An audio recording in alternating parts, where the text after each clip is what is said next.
I'm already a millionaire in my mind. I don't see it yet, but I believe it now. In the same way a seed is called by its finished form, I'm accepting my divine inheritance as a child of God.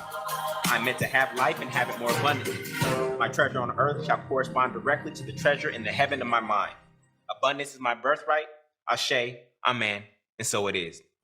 My name is Julian Gordon, and I'm author of Rich and Righteous: Spiritual Secrets to Mastering Money, Manifestation, and Your Mind. After becoming a multimillionaire through real estate investing, I was moved by God at the beginning of the pandemic to share my money mindset that allowed me to quit my job in January of 2009 at the bottom of the last recession and achieve full financial freedom. I own my mental real estate before I own any physical real estate. This book is like some of your favorites: Rich Dad, Poor Dad, As a Man Thinketh, Think and Grow Rich, and the Bible all in one. But the divine downloads and thoughts that are in here are 100% original and came for a 6-month period at the beginning of the pandemic. This book is normally $100 on Amazon if you went there right now, but I want to give you access to it for free by inviting you to our next reading group.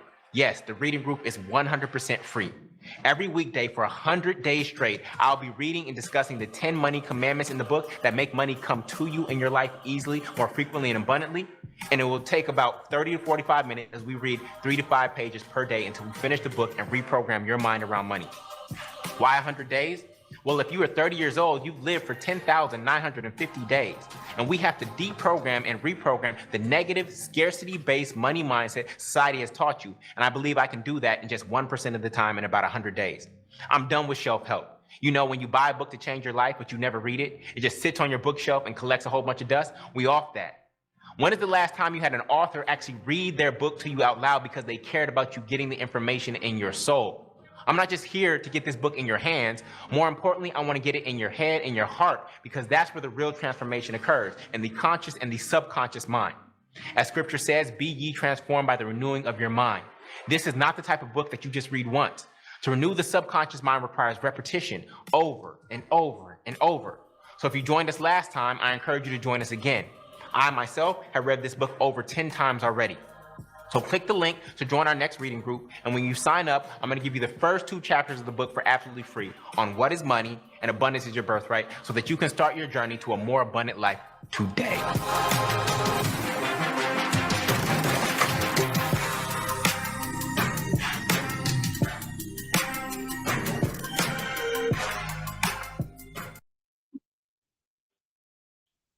What's good, y'all? What's good? What's good? What's good? What's good? Come on in here. Y'all know what time it is. Day 22, baby. Day 22. We're getting started for our next reading of the Rich and Righteous. If you're new, this is the 100-day challenge of the reading of the Rich and Righteous. We have been consistent. We have been disciplined. We have been motivated. We have been energized for 22 days now. We started this reading on January 1st, the first of the year, 2025. We have been focused, baby. Look at this book. This book is pretty thick. We have been getting our read on. We have been making moves. So I'm so proud of you guys who have been tapped in since day one. We are definitely moving forward. We have definitely increased our capacity for this knowledge and experience. I thank you guys for tapping in. Anybody new? Let's go ahead and check those previous readings out, man. I lay everything out nice and easy for everybody. If you don't have time to sit down and read, hey, these things are recorded. Pull your phone out, put your earbuds in. If you're at the gym, get the word. 15 to 20 minutes a day, Monday through Friday is what we're doing here. Easy reads, man. Easy reads. Great gems. I have listened to a story 2 or 3 times throughout the day after I post it, constantly getting that word. I want you to do the same. I need you to document your takeaways. Takeaways let me know and let you know that you got something out of the reading. If you don't have the book, there's a link in the post section. Go ahead and get you a book, man. Go ahead and get you a book, man. Even after this 100-day challenge is complete. Next section of our new money commandment, number 5. How the rich and righteous ask for money.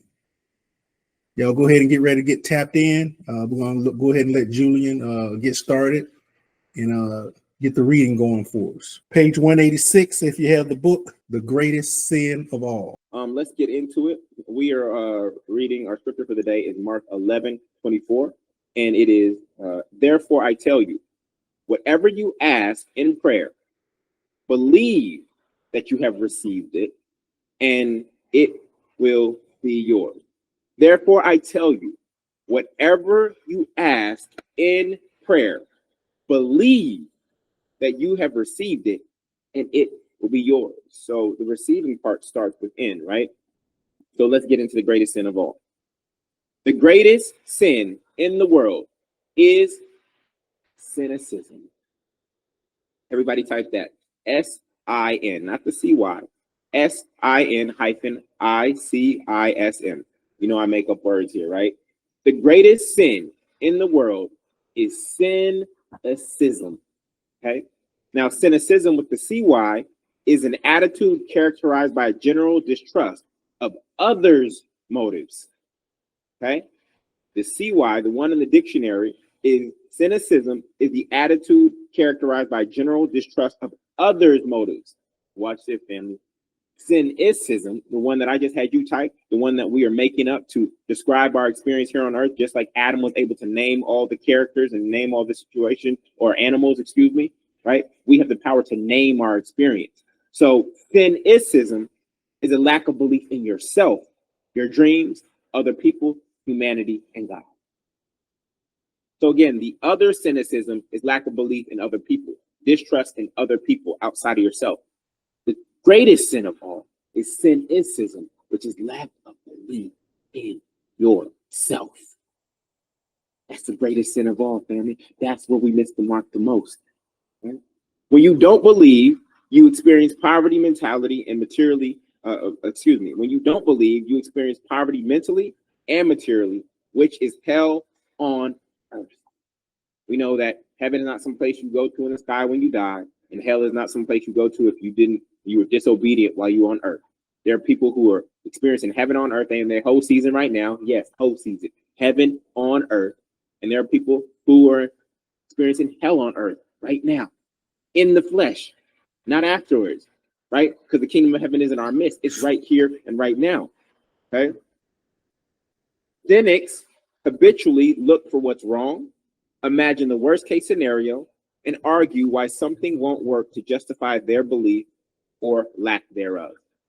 So if you find yourself doing one of these three things, cynics habitually look for what's wrong, right? Two, they look for what's wrong. Then they imagine the worst case scenario instead of the best case scenario. And they argue why something won't work to justify their belief or lack thereof. Okay. So the reality is that you actually do believe. You do believe. The question is, what do you believe in? And by belief, I don't just mean like God, right? Do you believe in the worst case scenario or the best case scenario or something in between? So you're believing, right? It's just about what you were believing in more. Are you understanding? Okay. So belief is constant. For instance, some people also say that they're not consistent. They're inconsistent. Well, you might be inconsistent in regard to your purpose and your dreams, but you brush your teeth every day. You shower every day. You eat every day. You make up your bed every day. Some of you are like, no, I don't. What I'm saying is there's things that you do consistently. The question is, are you doing the things that you desire to do consistently? The same thing with belief. You're believing in something. In fact, you actually believe in the life that you are living right now. This is why you're living it. You didn't believe in a life that was less than the one that you have right now. You didn't believe in one that was greater than the one you have right now. You believed for and in the one that you are living right now. Remember, we said that spectrum of probable, right? I could probably get a good job that pays 6 figures. Then we said possible.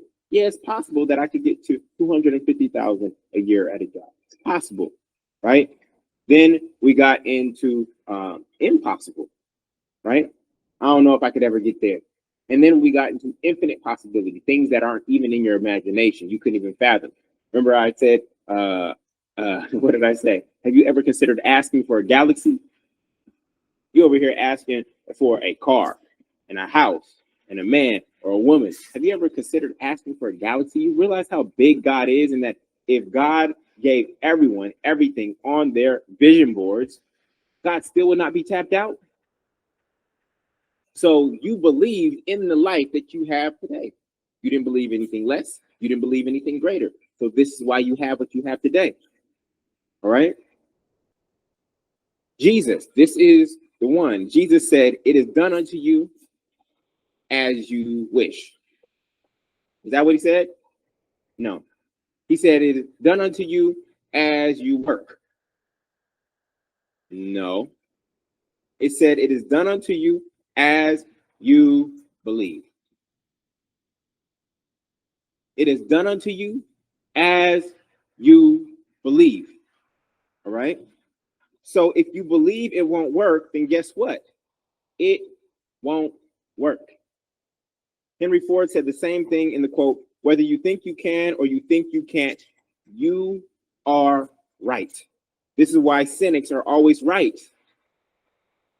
You hear that? This is why cynics are always right, and that only reinforces their cynicism. So I believe that it's not possible, and then because my belief, it does not work out, and therefore now I believe more and more that things won't work out for me. So I've confirmed my own belief. There is a phenomenon called confirmation bias, which is the tendency for us to search for, interpret, favor, and recall information in a way that confirms or supports one's prior belief or values, right? Notice the word prior, because how does transformation occur according to Scripture? Transformation occurs according to Scripture by renewing our mind, renewing our belief system. Be ye transformed by the renewing of your mind, right? But if we are continuing to reference old beliefs and old programming, which we discussed, then I can only recreate the life based on that old programming.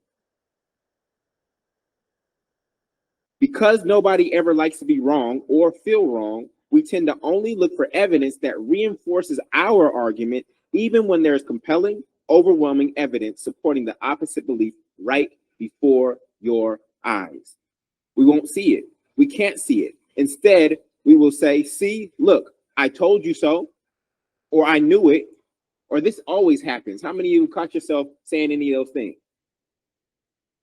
"Look, I told you so. I knew it. This always happens." That was your confirmation bias. You believed in the worst case scenario. That worst case scenario manifested, and now it's proven that you were right in your lack of belief. It's a vicious cycle. The subconscious mind is a blind servant. It does not shape perception based on what is actually true. It bases its reality on what is repeated and the most, and thus programmed. The beautiful thing about confirmation bias is that you can lean your bias towards an experience that will be better for you. It's the same muscle used in a different direction. Instead of trying to prove you are right, you can use it to turn your life in the direction of righteousness, like a small rudder can change the direction of an entire ship, right? So we know that the subconscious mind is responsible for like 95% of our daily interactions and decisions. It's all programming. But this small little rudder, as we try to turn the Titanic of our life in a different direction, that small little rudder, what is it? It's the conscious mind. The conscious mind does not have the power of the subconscious mind, nowhere near it, right? The conscious mind only processes 40 bits of information per second. The subconscious mind processes 40 million bits of information per second. It's like a million times more powerful, right? But the conscious mind has executive authority and power over the subconscious mind, which is what we are using to renew our mind, right? So that, like that little rudder, it can actually turn the full direction of the ship or the full direction of your life. Suppose you had some tough romantic breakups, which reinforce your belief that love hurts. That reinforces your belief that love hurts that you got from observing your parents' relationship, right? The reason some of us are having difficulty dating is because we had some programmed lessons, not only told from our parents, but also from observing our parents. I know my parents got divorced. And if I were to think that seeing them get divorced didn't have an impact in terms of how I actually dated, right? I would be amiss. I would be aloof, right? And so suppose you had some tough romantic heartbreaks, which reinforce your belief that love hurts that you got from observing your parents' relationship. In that case, you can consciously choose to override the quiet yet strong current of the subconscious mind and think the opposite thought that love heals. You can continue to believe that love hurts. And I don't want to go over there because I keep getting burned, right? Or you can say that may have happened to me. That may be a fact that I got burned by love. But the truth of what love really is, when we look at love from an agape, from a godly perspective, is that true love, it heals. And I'm going to choose to believe in the fact that love heals more than I believe in the fact that love hurts. So it's like balancing scales. Which one are you believing in more? Love heals is heavier, right? There's more density here. Even though I may have this physical experience, which seems dense, that says that love hurts, my belief, right? I've amassed a belief here that no, love heals. I really believe that love heals, and I want to be an active demonstration of love that heals. I want to participate, and I want to experience, and I want to give love that heals, and I want to receive love that heals. I believe in that, right? And so the belief that you have, it's all belief, right? You are choosing to believe this more than this, despite that this has been a fact of your experience, but you believe that this is the truth. And we made the distinctions between fact and truth. It's a fact that I may be a certain age or you may be a certain age, right? But it's not the truth of who you are, because you are a spiritual being having an earthly experience. But the truth of who you are is that you are eternal. But today, it may be a fact that you are 35 years old today. It may be a fact that you are 60 years old today. But the truth of who you are, right? Once this body is done, the truth is that you are an eternal being. So we have to make a distinction between fact and truth. And sometimes people believe in facts more than they actually believe in truth. And some people even use fact and truth synonymously when they're not. Okay? We're in the middle of page 187. If you felt like you were lied to by religion and thus felt that the truth hurts, you can consciously override the subconscious mind and choose the opposite thought, that the truth shall set you free. Both of those are like common statements. The truth hurts. Then we know that in the Bible, Jesus said the truth shall set you free. Both are like common statements. Which one do you believe in more, though? Which one do you believe in more? That is the question. If your experience with money has been that it is hard to come by, you can consciously override the subconscious mind and look for evidence of money coming to you easily, frequently, and abundantly. I said this during COVID as people were getting stimulus checks. You should have been embracing that feeling and that experience of money coming to you easily, right? And if you could embody that rather than, okay, now I got to go pay some bills, this and that. No, it is possible for money to come to me easily. Now, do I want it to continue to come from the government in this way? No, that's not what I'm looking for. I want to be able to create in my own personal economy. I don't want to have to rely on the government or some outside entity, anything outside of myself, but at least I experience money coming to me easily. For perhaps the first time. This was probably the first time some people got mailbox money, right? For many years, only landlords, right, got mailbox money, like money coming in on the first of every single month. But this was some people's first experience of receiving money without actually having to work for it, and just tapping into that feeling tonality, tapping into that vibration to know that it is possible without COVID, without any government stimulus, right? We want to be able to stimulate our own economy, not wait on government stimulus checks, right? So if your experience of money has been that it's hard to come by, you can consciously override the subconscious mind and look for evidence that money can come to you easily, frequently, and abundantly. Second paragraph, page 187. Belief is the bridge between where you are now and where you want to be. Belief is the bridge between where you are now and where you want to be. That's why we call it a faith walk. You are stepping before you can see the stone. You are jumping before the plane is built. You are going before the light turns green.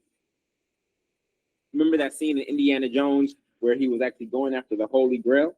And he had to do basically the faith walk. There was this big gap, right? Maybe like 10 yards, and the Holy Grail was there. He could see it. But in order to get there, he had to step on this invisible rock. So he took the faith walk. He didn't fall. He didn't fall. He didn't die, right? And then out of fear, he started throwing sand, or out of prudence, he started throwing sand out there because now he knew there was a path there. And then he made his way to the Holy Grail. Okay? So This is a faith walk, and belief is the bridge. He had to believe to take that first step. And this first step is usually the most powerful. When you take a step of faith or a leap of faith and you get hot. In fact, I just saw a video where not a mosh pit, but where, the artists, they jump off stage. I know there's a word for that. Where they jump off stage and the crowd catches them. No, this is not the video where the crowd did not catch him. But just imagine the faith that I'm going to jump and I'm going to hope and have faith that these people catch me. To me, that was a demonstration of how it is to be in faith with God, that I'm going to do as God commanded me to do. And even if it doesn't seem to make sense, that I'm going to be caught. In fact, my daughter taking swim lessons and just seeing her float and just lean into the buoyancy of the water, right? That's another demonstration, an example of faith. But when people don't think they can swim, even though you were swimming in your mother's womb, and you can throw a baby in the water and it will immediately slip on its back and float. We actually unlearned to swim, but what happens? It was a fear. It was a fear that now this person who could swim, the moment they came out of the womb and while in the womb, they knew how to swim. They unlearned it due to fear. Movies like Jaws or just the stories of drowning and things of that nature. Now, even as an adult, they're fearful and they can't tap into the buoyancy, the natural buoyancy of the water. Right? And so these things translate to the way we relate to God and trusting, right? Having that belief, having that faith. Someone doubted everything you see in the world today. Everything you see in the world today, somebody out there doubted it. But there was still somebody who believed in it. Somebody doubted the phone. Well, when Alexander Graham Bell came up with the phone, somebody doubted that. You can't do that. Somebody doubted the car. Henry Ford said, nope, this is possible, right? Somebody doubted the internet. Somebody doubted airplanes when the Wright brothers were doing it. People looking at them crashing. There were people who doubted. Someone doubted everything you see in the world today. But there was also someone who believed, okay? Because all those things are still here. Every creation begins with faith. Scripture says some things are possible. Is that what Scripture says? No. It says all things are possible. Okay, everybody type that. All things are possible. It does not say some things are possible. If energy is never created or destroyed, right? If energy is never created or destroyed, then all potentiality already exists right here, right now. We just have to renew our minds to be able to see the potentiality, not only in ourselves, but also in the world. I've said it before, the iPhone was here when the pyramids were built. All of the physical raw materials needed for the iPhone were here. But there was not a mind that could actually see it at that particular time. They could see a pyramid, which is an absolutely amazing feat, right? There were powerful minds at that time, but they couldn't see the iPhone, even though all the raw materials, none of these raw materials are new. Some of the technologies needed to access them are new, but all of the raw materials that are in your phone right now, they were already here. Because energy is never created or destroyed. We didn't get some new rocks from some other planets and then start making iPhones. Everything was there. There was just not a mind that could actually see it. All right? Don't let anyone tell you that something you believe in is not possible. Your belief in yourself and your ideas must be greater than their unbelief. Your belief in yourself and your ideas must be greater than their unbelief. Like the whole narrative of, oh, people don't believe in me. They don't believe in me. My parents don't believe in me. My spouse doesn't believe in me. My friends don't believe in me.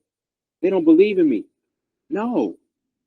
Your belief has to be greater than their unbelief. All that matters is what you believe about yourself. All that matters is what you believe about yourself. If you let them knock you off your path, then you simply didn't believe enough. It's not that they are haters. It's not that they are doubters. You didn't believe enough. So don't point the finger outward, look in the mirror and look inward. I didn't believe enough in that business. I didn't believe enough in that idea. Right? We have to take personal responsibility in this particular financial philosophy. You don't need permission from anyone else on a mission from God. If you get a divine download and God says do this, you don't need permission from anyone else. You just go. Thy will be done. Thy will be done. Thy will be done. I don't care about public perception.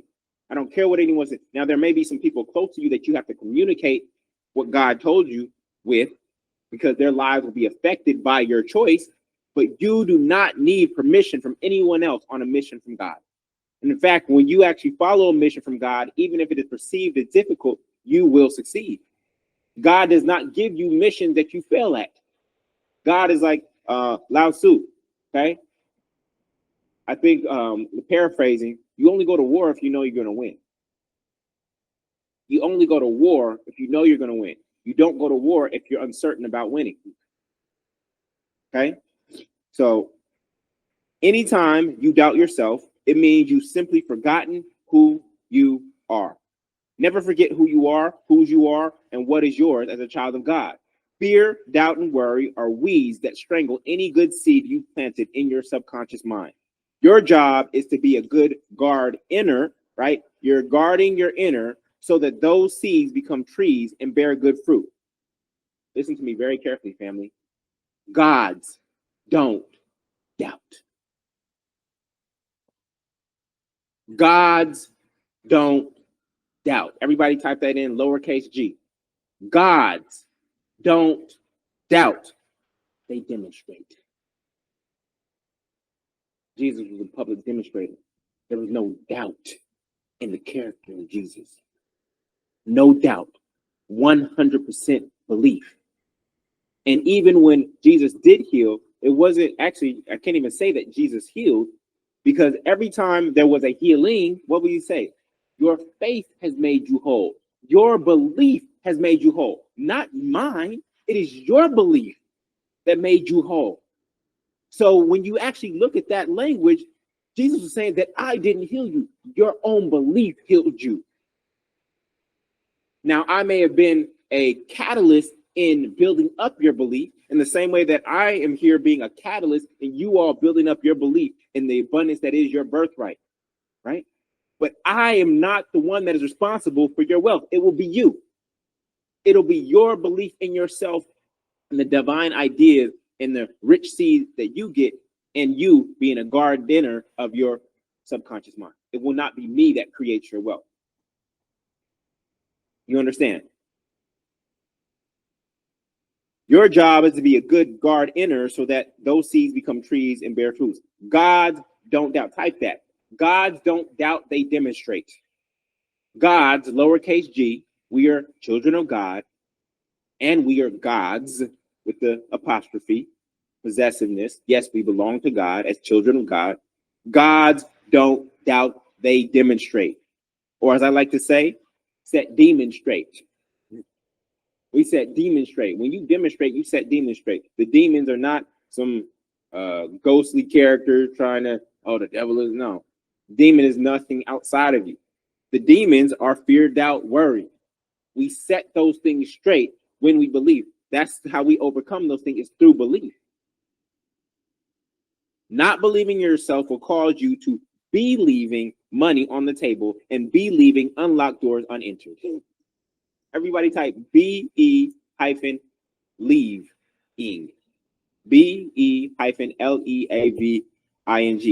Not believing in yourself will cause you to be leaving money on the table and be leaving unlocked doors unentered. Knock and the door will be open. Luke 11:19. Second paragraph, page 188. Some people need to see it to believe it. No, it's the opposite when it comes to manifestation. You have to believe it to see it. You have to believe it in order to see it. If you don't believe it, you won't be able to see it. Right? Dating perspective. This whole notion of all men are dogs. And I know that all the women who are here don't believe that, right? All men are dogs, though. That's a phrase. So if I believe that all men are dogs, right? If I'm a woman and I believe that all men are dogs, then even if an amazing man approaches, then you will not see him because you don't believe he exists. Same thing for men. You believe that all women are witches, right? Even when an amazing one is in your presence, you won't see her because you don't believe that she exists. And Mark 11:24 says, therefore I tell you, whatever you ask in prayer, believe that you have received it and it will be yours. If you have to see it to believe it, then it would be impossible for anyone born in poverty to become a millionaire. It would be impossible for any couple from single parent homes to have healthy marriages. It would be impossible for a man to create fire or fly for the first time. There would be no first generation anything because history would repeat itself based on what one could see. No first generation college graduates, no first generation entrepreneurs, no first generation millionaires, no first generation homeowners, no first generation happy marriages. Because if somebody has to see it with their two physical eyes before they can believe it, then none of this would be possible. We'd only be recreating that which we've already seen. History would only be repeating itself. So this is why you actually have to believe it first, regardless of what you've seen with your eyes, in order to receive it. Is this making sense? For some, seeing is believing, but they will be limited by what they see with their physical eyes. So if I have to wait to meet a billionaire to believe that a billionaire is possible, then I'm going to be stuck. If I have to wait to meet a millionaire and see their lifestyle and see that it's possible, right? I can see it on TV or whatnot, but actually to touch somebody, to know somebody in person, to actually have the phone number of a millionaire, to be receiving mentorship, if I actually have to see it first before I can believe it, then I'll be limited by what I see. And we know that these eyes do not capture all, right? These eyes, the light waves that these eyes can see are very limited in comparison to all the waves and frequencies that exist. So we will be limited by what we can see. You know, how many of y'all been to In-N-Out Burger? How many of y'all been in In-N-Out Burger? In-N-Out Burger has one of the simplest menus. It's like hamburger, cheeseburger, double cheeseburger, shake, soda, fries, right? That's all on the menu. McDonald's menu is like, you got to go like this on McDonald's menu, right? And I don't eat McDonald's, but you got to look like this. It's a whole wall. In-N-Out Burger menu is like this, right? It's got like 5 things on it. So, but what many people don't know is because they only use their eyes and perception, even though all the ingredients are in the back, there's actually a hidden menu at In-N-Out. There's a hidden menu, right? And what I mean by a hidden menu, there's like 30 more options beyond just what you see here. If you go ask for your fries or your burger animal style, they'll actually grill the onions and put it on there. But it's not on the menu. So if you are only choosing your life based on what you see, you will have a limited experience of life. All the ingredients, the onions are back there, right? The onions are on that hamburger right there. And there's also a grill. And so guess what? There's a possibility that they could grill onions and put it on my burger or put it on my fries. But because I'm choosing from this limited menu instead of seeing all that's possible, then I'm having a limited experience of what I could have here. The hidden menu at In-N-Out is actually larger than the menu that you can see and that they present to you. This is making sense. So you are cutting yourself off by only using your eyes to perceive reality. All right? For some, seeing is believing, but they will be limited by what they see with their physical eyes. Master manifestors, which is what you are becoming, have the ability to believe in something until they see it. To believe in something until they see it. That's how new possibilities get created. There is power in proximity. But if a kid in poverty never ends up close enough to a millionaire mentor to see how they live, move, and have their being, their only access to wealth is through their imagination, which is closer to them than anything or anyone. All they need is a mustard seed of belief in themselves to begin manifesting. Top of page 189. In the context of dating, yes, as I said before, if you believe that all men are dogs, you will never recognize a God. And you realize that God and dog are the same word spelled backwards. If you believe that all men are dogs, you will never recognize a God, lowercase g, when one is in front of you. If you believe that all women are witches, you will never recognize a princess. The perfect partner, business idea, or opportunity could walk right up to you in your face, but you won't recognize it because you don't believe it exists. All the good men and women are taken. She probably only dates athletes. There is nothing new under the sun. People keep stealing my business ideas. They would never hire me. All of these excuses or causes are not the reasons you aren't getting what you want in life. If we peel back the onion, speaking of onions again, if we peel back the onion, we will find that your limited belief and limiting beliefs are the reasons. And these are made up excuses to protect you from showing up and shooting your shot, taking a chance. When you look at the etymology of the word receive, everybody type that, RE-CEIVE, receive. Let's break down that word, right? When you look at the etymology of the word receive, the prefix re means again or twice, and the suffix see means to get. So guess what? So when you are receiving, when you receive something, you are simply getting in your hand what was already in your head and heart. You are simply getting in your hand what was already in your head and heart. You are receiving it. It is coming to you again. This is why I say when you become a millionaire, you have to be a multimillionaire. First in your mind and then in your material experience. You had to become it here first in order to have it out there second. So receiving, right, means that you are simply getting in your hand what was already in your head and heart. Again, means again or twice, right? And sieve means to get. So I'm getting it again. I already had it up here and in here. And now I'm getting it again right here. In order to receive, first you must perceive, right? Which means to get it in your awareness and believe it is possible. This is why it's all the game of perception. You be ye transformed by the renewing of your mind. When you renew your mind, you have a new perception and perspective of reality. You have a new belief in what's possible for you because we renewed the mind, and the mind then has different projections that come out through the eyes. Remember, the eyes are not receivers, family. We've been taught that the eyes are receivers, but I want you to think of the eyes as projectors of what's in here. It's the exact opposite. Your eyes aren't just here receiving information in, they're actually projecting your reality outward. In order to receive, first you must perceive, which means to get it in your awareness and believe it is possible. Out of mind, out of sight. You heard that terminology, out of mind, out of sight, out of mind, right? If you never consider the possibility, it will be hard to grasp it. Next, you have to conceive. Conceive, which means to get it planted in the heaven of your mind. So in the same way that a woman conceives a child, now we have to plant that seed in the heaven of our mind, right? We have to conceive. Yes, men, you're giving birth to ideas. It may not be children, you're giving birth to ideas.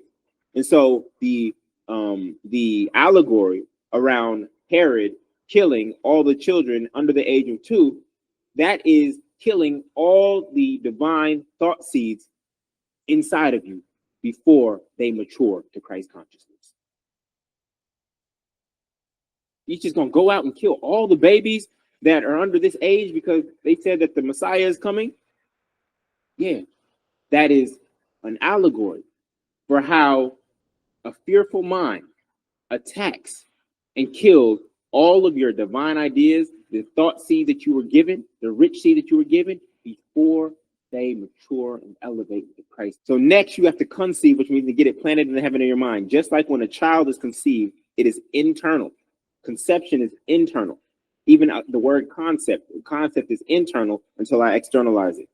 Third, we must receive, which we know means again, right? To get again. But this time materially on earth as it is in heaven mentally. Our purpose here, family, is to bring heaven, right? Our mental experience of life, the greatest good we can see for ourselves and others on earth, which is our material experience. That's why we are here, right? And so we perceive, then we conceive, and then we receive. Perceive, conceive, receive. Getting what you want in life is not luck, it is law. Getting what you want in life is not luck, family. God isn't just up there saying, oh, this person's been good, I'm going to give them some more. Oh, because we know that there are people who are not doing right by all of God's children who still understand how to manifest. And they're manifesting at very high levels, right? There are rich people who are not righteous. We are trying to make sure that the righteous become rich, right? because God is not a respecter of persons. In the same way that a tree, right? A tree will give shade to a person who just murdered somebody and to a person who just fed 100 kids equally. No respect of person. There are physical laws that put the shade on those two people equally. That tree will also give fruit to each of them equally. God is not a respecter of persons because this is a law-based universe. It is a law-based universe. It is programmed. It is coded. And what we're trying to do is understand the code. We're trying to decode these unseen universal laws so that we can use them with intention, with good intention. So everybody type, it's not luck, it's law. It's not luck, it's law. Oh, I'll be lucky if God just...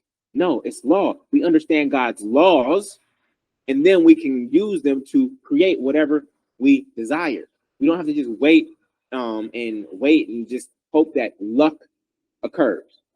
And even when you perceive something as luck occurring, there was likely a law that you used that you were unaware that you used. It was a law that you used that you were unaware that you were using. So I'd rather be aware of the laws so that I can use them with intention. The universal laws are exact. Just like two hydrogen atoms combined with one oxygen atom will produce steam, water, or ice, depending on specific temperature. The universal laws are exact. In Acts 10:34 through 35, Peter adds, "Of a truth I perceive that God is no respecter of persons, but in every nation he that feareth him and worketh righteousness is accepted with him." God doesn't show favoritism, family, but you will receive favor when you are in alignment with the universal laws God created. Okay, that's how you become favored. When you are in alignment with the universal laws that God created. This alignment is righteousness. This is why Jesus said, "It is done unto you as you believe." He didn't say it is done unto you based on your religion, morality, class, race, gender, nationality, education, work ethic, or likability, right? He said it is done unto you as you believe, because the universe operates by law and manifestation is fair. And all right, this concludes day 22. Day 22 is officially in the books. What are your takeaways? Man, this section right here was great. All the sections are great, but this section here, belief. That's what it's about. Belief. The title is The Greatest Sin of All. The greatest sin of all is you not believing. Belief. Check out some of these takeaways, man. I want y'all to take these with you today. First part of the section, he talked about cynics, if y'all remember that. If not, go back and listen to it again. Cynics. We have all been around cynics. Hopefully, you're not a cynic, but I witness cynics all the time, even in my job. Cynics, they always imagine the worst case scenario. They believe in the worst case scenario. Why not believe in the best case scenario? And what cynics like to do, they like to prove themselves right based on the worst case scenario. There's a best case scenario, but because they're putting so much belief and focus and energy on the worst case scenario, they're going to manifest the worst case scenario and then want to tell you, "I told you so." Well, why didn't you believe in the best case scenario? Put energy, focus, and belief in the best case scenario and manifest that. When you're going throughout your day, if you're not familiar with cynics, I guarantee you're running one today. You must also have a mustard seed of faith. That's all it takes. You have to have some type of faith. You cannot sit here and expect things in your life and you don't believe or have faith. Just a mustard seed of faith will get you a long way. And so glad you guys tapped in, man. I really enjoyed this section here.